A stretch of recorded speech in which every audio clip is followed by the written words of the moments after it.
Baby তাড়াতাড়ি আসো। কোথায় যাবো? আমি তো অফিসে। তুমি আবার ভুলে গেছো? জানো না আজকে 31 ডিসেম্বর আমাদের ভিক্টোরিয়া যাওয়ার কথা।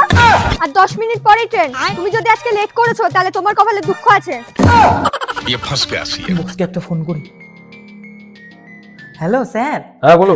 স্যার আমার ঠাকুমা আইসিইউতে ভর্তি, একটু তাড়াতাড়ি ছুটি দেবেন। ঠাকুমা, তুমি তো জয়েনিং এর সময় বললে তোমার মা বাবা ছাড়া আর কেউ নেই। মারছো, কাজ করো। খতম, সব রাস্তাই তো বন্ধ, এইবার কি করি? মালিক আইডিয়া।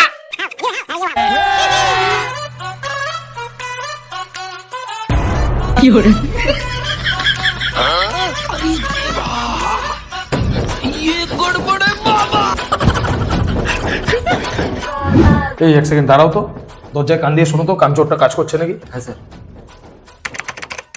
হ্যাঁ স্যার কাজ করছে। কোথায়? সরো সরো।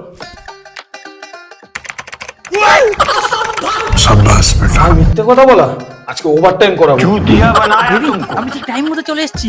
এখন আমাদের ট্রেন আসতে 3 মিনিট বাকি আছে। চলো।